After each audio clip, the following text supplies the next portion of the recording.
ಆಚಿ ಮಸಾಲ. ಎಂತ ಅಡಿಗೆಯ ರುಚಿಯಾಗೋ ರಹಸ್ಯವು 20 ರೂಪಾಯಿ. ಕಾವೇರಿ ನದಿ ನೀರು ಹಂಚಿಕೆ ವಿಚಾರಕ್ಕೆ ಸಂಬಂಧಪಟ್ಟಂತೆ ತಮಿಳುನಾಡಿನ ವಿರುದ್ಧ ಪ್ರಾಧಿಕಾರದ ವಿರುದ್ಧ ಸಿಡಿದೆದ್ದ ರೈತರು ಇವತ್ತು ಕರ್ನಾಟಕ ಬಂದ್ಗೆ ಕರೆ ಕೊಟ್ಟಿದ್ದಾರೆ. ಪ್ರಮುಖವಾಗಿ ವಾಟಾಳ್ ನಾಗರಾಜ್ ಕರೆ ಕೊಟ್ಟಿರುವಂತಹ ಕರ್ನಾಟಕ ಬಂದ್ ಯಶಸ್ವಿಯಾಗುತ್ತಾ ಅನ್ನೋದು ಪ್ರಶ್ನೆ.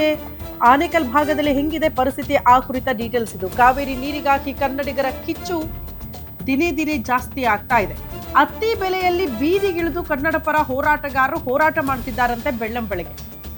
ರಾಜ್ಯದ ಗಡಿ ಅತ್ತಿ ಬೆಲೆಯಲ್ಲಿ ಕನ್ನಡ ಜಾಗೃತಿ ವೇದಿಕೆ ಪ್ರತಿಭಟನೆ ಮಾಡೋದಕ್ಕೆ ಮುಂದಾಗಿದೆ ಬೆಳ್ಳಂಬೆಳಗ್ಗೆ. ರಾಜ್ಯಾಧ್ಯಕ್ಷ ಮಂಜುನಾಥ್ ದೇವ ನೇತೃತ್ವದಲ್ಲಿ ಪ್ರತಿಭಟನೆ ಆರಂಭಗೊಂಡಿದೆ. ಅತ್ತಿ ಬೆಲೆಯಲ್ಲಿ ಅನ್ನೋದರ ಬಗ್ಗೆ ಡೀಟೇಲ್ಸ್ ಸಿಗ್ತಾ ಇದೆ. ಅತ್ತಿ ಬೆಲೆ ಟೋಲ್ನಿಂದ ಗಡಿ ಗೋಪುರದವರೆಗೂ ಕೂಡ ಪ್ರತಿಭಟನಾ ರ್ಯಾಲಿಯನ್ನ ಹಮ್ಮಿಕೊಂಡಿದ್ದಾರಂತೆ ಪ್ರತಿಭಟನಾಕಾರರು.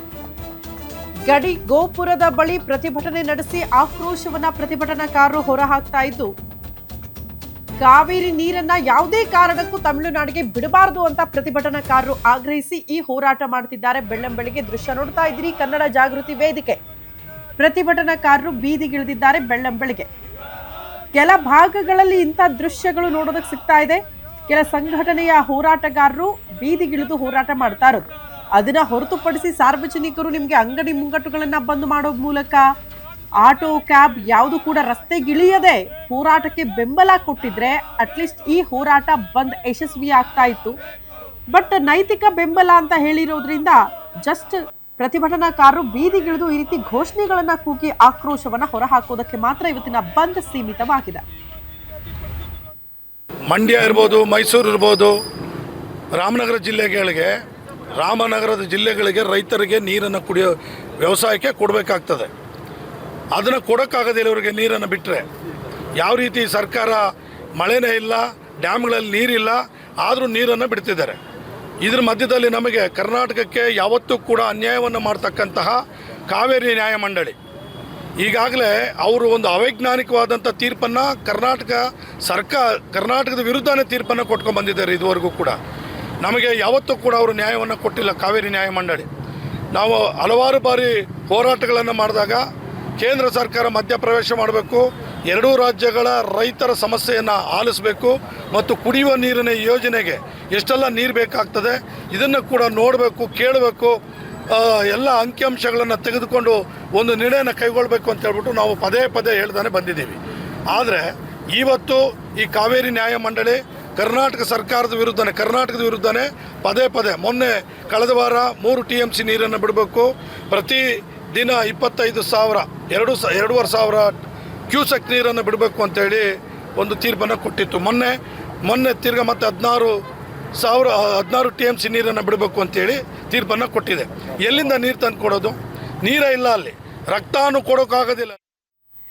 ಈ ಬಗ್ಗೆ ಮತ್ತಷ್ಟು ಡೀಟೇಲ್ಸ್ ಅನ್ನ ಕೊಡ್ತಾ ಹೋಗ್ತಾರೆ ನಮ್ಮ ಪ್ರತಿನಿಧಿ ಅಂಬರೀಶ್ ದೂರವಾಣಿ ಸಂಪರ್ಕದಲ್ಲಿದ್ದಾರೆ. ಅಂಬರೀಶ್, ಗಡಿ ಭಾಗದಲ್ಲಿ ಹೋರಾಟ ಬೆಳ್ಳಂಬೆಳಗ್ಗೆ ನೋಡೋದಕ್ಕೆ ಸಿಕ್ತು, ಆದ್ರೆ ಬಂದ್ ಆಗೋ ಮೂಲಕ ವಾಹನಗಳನ್ನ ತಡೆ ಹಿಡಿದು ಆಕ್ರೋಶ, ಇಂಥ ಪರಿಸ್ಥಿತಿ ಏನಾದ್ರೂ ನೋಡೋದಕ್ಕೆ ಸಿಗ್ತಾ ಇದೆಯಾ? ಹಂಗೇನಾದ್ರೂ ಆದ್ರೆ ಪೊಲೀಸರು ಯಾವ ರೀತಿ ಕ್ರಮ ಕೈಗೊಳ್ತಾರೆ ಮತ್ತು ಭದ್ರತೆ ಹೆಂಗಿದೆ ಅಂತ ಆ ಭಾಗದಲ್ಲಿ?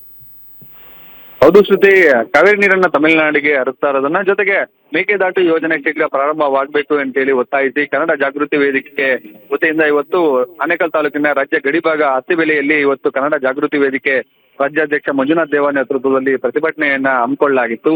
ಸುಮಾರು ಒಂದು ಪ್ರತಿಭಟನಾಕಾರರು ಗಡಿಗೋಪುರದ ಬಳಿ ಏನು ಪ್ರತಿಭಟನೆ ಮಾಡಿ ಹೆದ್ದಾರಿಯನ್ನ ತಡಿತಾ ಇದ್ದಂತೆ ಇನ್ನು ಅತ್ತಿಬೆಲೆ ಪೊಲೀಸರು ಕೂಡಲೇ ಅವರನ್ನ ವಶಕ್ಕೆ ಪಡೆದು ಕರೆದುಕೊಂಡು ಹೋಗಿರುವಂತದ್ದು. ಅವರು ಏನಂದ್ರೆ ಪ್ರತಿಭಟನಾಕಾರರು ತಮಿಳುನಾಡು ಸರ್ಕಾರದ ವಿರುದ್ಧ ಆಕ್ರೋಶವನ್ನು ಹೊರ ಹಾಕಿರುವಂತದ್ದು. ಮೇಕೆದಾಟು ಯೋಜನೆಗೆ ಏನು ಅಡ್ಡಿಯನ್ನ ಪಡಿಸ್ತಾ ಇದ್ದಾರೆ.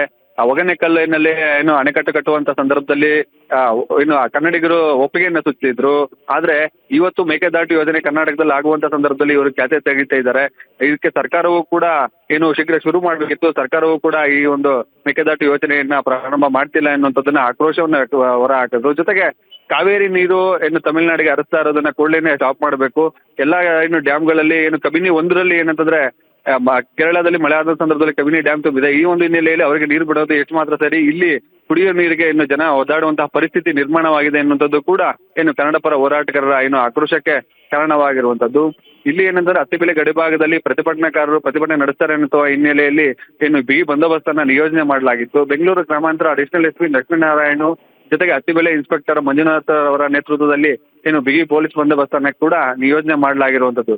ಇಲ್ಲಿ ಒಂದ್ ಕಡೆ ಏನು ಪ್ರತಿಭಟನೆ ಒಂದ್ ಕಡೆ ನಡೀತಿದ್ರೆ, ಆದ್ರೆ ಯಥಾಸ್ಥಿತಿಯಲ್ಲಿ ವಾಹನಗಳ ಸಂಚಾರವೂ ಇರುವಂತದ್ದು, ಮತ್ತೆ ಅಂಗಡಿ ಮುಂಗಟ್ಟುಗಳು ಕೂಡ ಎಂದಿನಂತೆ ಏನು ತೆರೆದಿರುವಂತದ್ದು. ಇಲ್ಲಿ ಸಾರಿಗೆ ವ್ಯತ್ಯಯ ಅಂದ್ರೆ ಕರ್ನಾಟಕ ಇನ್ನು ಸಾರಿಗೆ ಏನಿದೆ ಬಸ್ಗಳು, ಇದರಲ್ಲಿ ಸಣ್ಣ ಪುಟ್ಟ ವ್ಯತ್ಯಯವನ್ನು ಹೊರತುಪಡಿಸಿದ್ರೆ ಇನ್ನು ಯಾವುದೇ ರೀತಿಯಾಗಿ ಅಂಗಡಿ ಮುಂಗಟ್ಟುಗಳು ಸ್ವಯಂ ಪ್ರೇರಿತವಾಗಿ ಬಾಗಿಲು ಮುಚ್ಚಿ ಏನು ಕರ್ನಾಟಕ ಬಂದ್ಗೆ ಏನು ಬೆಂಬಲ ಸೂಚಿಸುವಂತದ್ದು ಆ ರೀತಿಯಾಗಿ ಏನು ಕಂಡು ಬರ್ತಾ ಇಲ್ಲ. ಶ್ರುತಿ. ಓಕೆ ಅಂಬರೀಶ್, ಧನ್ಯವಾದಗಳು ತಮ್ಮೆಲ್ಲ ಮಾಹಿತಿಗೆ.